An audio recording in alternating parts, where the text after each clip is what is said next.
Oke, semuanya selamat pagi. Assalamualaikum warahmatullahi wabarakatuh. Gimana semua kabarnya? Baik-baik aja? Sehat? Alhamdulillah. Oke, semuanya perkenalkan, nama Miss adalah Miss Rahma. Di sini kita akan belajar tentang biologi, tentang perpindahan. Tapi sebelum itu, kita lihat dulu nih di sini. Gimana papan tulisnya kondisinya? Kotor kan? Ya, nah kalau misalnya kotor kayak gini, kira-kira enak nggak dilihatnya? Gak enak kan? Nah, kalau misalnya kita bandingkan, kalau misalnya papan tulisnya kita hapus seperti ini, coretan-coretannya. Kira-kira gimana? Lebih bersih kan? Nah, kalau misalnya kayak gini lebih baik mana? Yang kotor atau yang enggak? Benar ya, lebih bagus yang ini ya, lebih bersih karena kita di sini perlu yang namanya dengan kebersihan. Nah, karena kebersihan itu sebagian dari iman dan kita juga bisa lihat sendiri kalau misalnya lebih bersih itu lebih baik dan lebih sehat juga tentunya buat kalian. Oke, semuanya sudah siap? Oke, sekarang kita akan belajar mengenai tentang perpindahan substansi antar sel. Oke. Di sini perpindahan substansi antar sel. Sebenarnya kalian tahu nggak substansi itu apa? Nah, substansi itu adalah partikel atau benda-benda yang akan keluar masuk dari yang keluar atau masuk menuju sel. Nah, ini perpindahannya ini dilakukan melalui 3 cara. Yang pertama kita di sini ada yang namanya osmosis, ada yang namanya difusi, dan ada yang namanya transport aktif. Oke, tulisannya jelek nggak apa-apa ya. Oke. Nah, di sini dari perpindahan ini, dari 3 cara perpindahan dari substansi ini, mereka bertiga ini bekerja melalui yang kita sebut biasanya membran. Nah, karena ini perpindahan antar sel, kalian mesti bayangin dulu gimana sih bentuk sel. Bentuk sel kayak gimana? Ada yang ingat gak? Jadi gini, kita gambar sederhana aja ya. Ini sel bulat dengan adanya inti di tengah. Nah, ini kan sel yang biasanya yang kita lihat nih, ini adalah sel di hewan. Nah, perpindahan atau membran itu adanya di mana? Membran itu adanya di sini. Nih, di sini, di luar dari selnya tersebut. Di sini gimana membrannya ini bisa mengatur perpindahan dari substansi-substansi ini?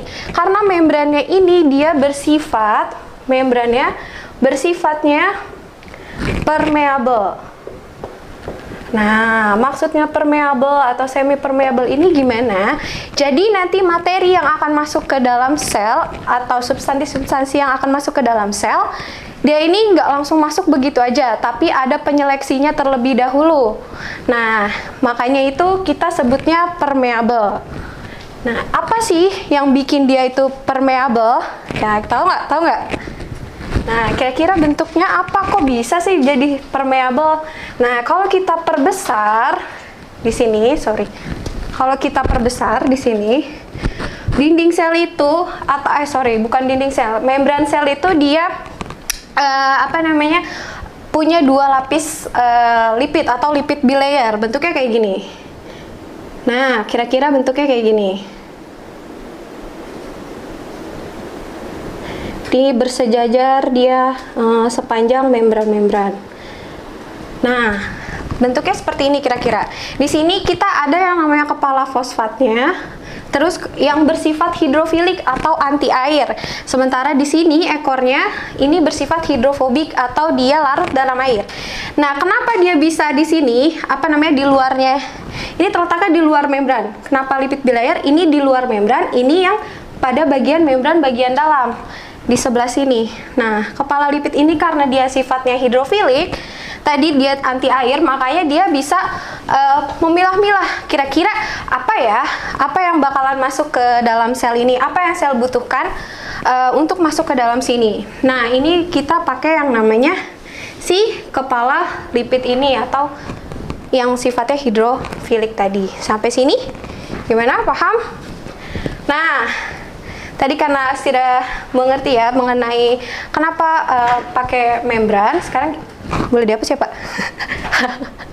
Oke, ini kita hapus dulu ya, karena kita udah tahu nih tadi gambaran selnya seperti apa.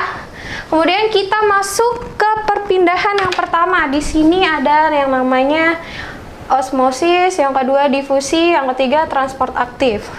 Di sini osmosis terlebih dahulu.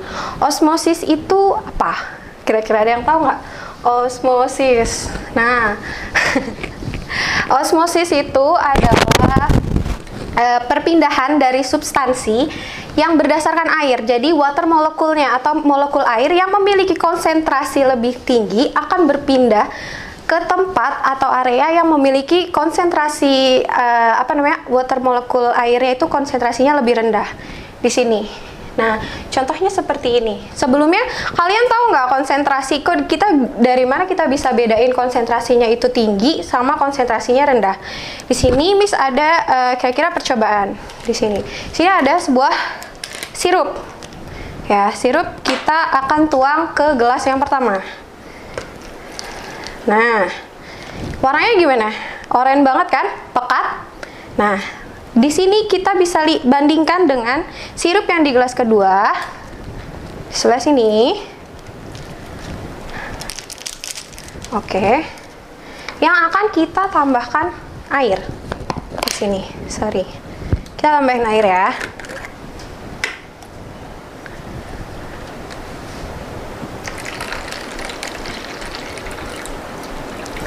Nah, kira-kira di sini gimana perbandingannya? Di gelas yang pertama ini ada sirup yang tidak ditambah air, dan yang gelas kedua ada sirup yang ditambah dengan air. Kira-kira konsentrasi sirup yang lebih tinggi yang di mana? Gelas pertama atau gelas kedua? Yang gelas pertama ya. Kenapa konsentrasinya lebih tinggi? Karena sirup ini dia ini tidak tercampur dengan air, tetapi airnya itu lebih sedikit dibandingkan dengan yang tercampur oleh air. Jadi konsentrasi sirupnya ini lebih pekat. Bisa dilihat juga dari warnanya. Nah, kalau lebih pekat seperti ini berarti konsentrasi dari sirupnya lebih tinggi dibandingkan dengan gelas kedua yang sudah ditambahkan dengan air. Nah, karena kita osmosis ini tadi kita bahas tentang osmosis, itu tentang perpindahan molekul air dari yang tinggi ke konsentrasinya tinggi ke konsentrasinya rendah. Itu karena osmosis kita lihat dari water molekulnya. Di sini water molekulnya berarti yang lebih tinggi yang mana? Water molekul kan komposisi airnya. Konsentrasi komposisi air yang lebih tinggi adalah di gelas yang kedua dibandingkan gelas yang pertama. Kenapa? Karena di gelas yang kedua ini udah ditambah oleh air yang lebih banyak. Jadi sehingga konsentrasi airnya itu lebih tinggi dibandingkan dengan gelas yang pertama. Sampai sini paham? Oke. Selanjutnya ya, kita lihat osmosis. Di sini perpindahan dari water molekul atau molekul air dari high concentration atau konsentrasi yang tinggi ke konsentrasi yang rendah. Jadi kita osmosis ya. Osmosis.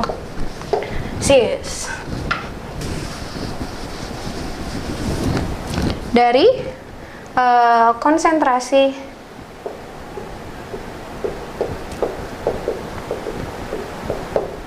molekul air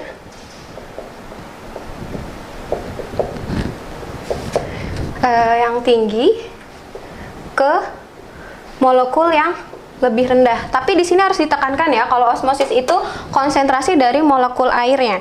Jadi gimana sih contohnya? Contohnya kita pindah ke sini aja ya, biar gampang. Di sini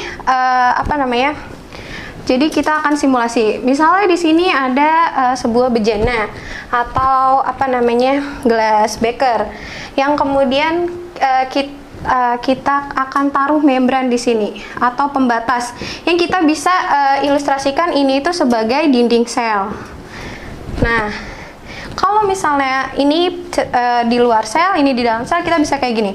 Misalnya di sini kita yang bulat-bulat putih ini adalah molekul air ya ceritanya. Sementara yang substansinya itu yang bulat warna hitam ini. Nah, kalau di sebelah sini molekul airnya akan lebih sedikit dengan substansinya yang lebih banyak. Oke. Kira-kira dia akan pindah kemana? Apakah pindah ke kiri atau ke kanan? Kira-kira? Ya, benar. Pindahnya ke kanan ya, karena yang tadi kita bilang, kalau osmosis itu konsentrasi molekul air yang lebih tinggi, konsentrasinya molekul airnya yang lebih tinggi yang mana? Yang sebelah kanan, sebelah sini lebih tinggi. Kenapa? Karena molekul airnya lebih banyak dibandingkan dengan yang sebelah kiri. Oke, jadinya kayak gini. Contohnya itu apa ya? Contohnya di kehidupan sehari-hari itu seperti misalnya contohnya itu seperti kayak misalnya adanya di luar sel ini adanya air, kemudian di dalam selnya kekurangan air, maka dia akan masuk dari luar sel itu air masuk ke dalam inti sel atau ke dalam sel yang membutuhkan air. Karena sebenarnya di dalam tubuh kita itu 70%-nya adalah air. Oke, sampai sini paham ya? Kemudian ada yang namanya difusi. Difusi. Oke. Perbedaan difusi sama osmosis itu apa? Kalau misalnya osmosis tadi kan konsentrasi molekul air yang lebih besar. Tapi kalau misalnya difusi itu adalah yang lebih besar adalah konsentrasi dari substansinya tersebut. Jadi bisa gampangnya kebalikan dari si osmosis. Nah, tapi sama-sama dari konsentrasi yang lebih tinggi ke konsentrasi yang lebih rendah. Contohnya itu gimana di kehidupan sehari-hari? Itu misalnya kalau kalian bernafas, itu kalian akan menyerap oksigen. Nah, kerja dari difusi ini dia adalah menyebar. Karena sel kita ini butuh oksigen, makanya dia akan berarti konsentrasi oksigen yang ada di dalam sel ini kan sedikit ya daripada konsentrasi oksigen yang ada di badan kita. Otomatis oksigen ini karena dia konsentrasinya lebih tinggi, dia akan masuk ke dalam sel. Oke, selanjutnya ada transport aktif. Sini aja deh. Transport aktif. Transport aktif. Apa bedanya transport aktif sama kedua cara perpindahan substansi tadi? Kalau misalnya kita lihat dari sini ada kata aktif. Aktif berarti dia apa? Bergerakan atau memiliki energi yang lebih banyak. Membutuhkan energi yang lebih banyak dibandingkan osmosis sama difusi. Karena kalau misalnya osmosis sama difusi itu dia mengikuti perpindahan aja dari si membrannya. Kalau dia disuruh masuk, dia masuk. Kalau keluar, dia keluar. Sementara kalau misalnya transport aktif ini dia ini melawan gradien. Nah, kalau dia ini melawan gradien.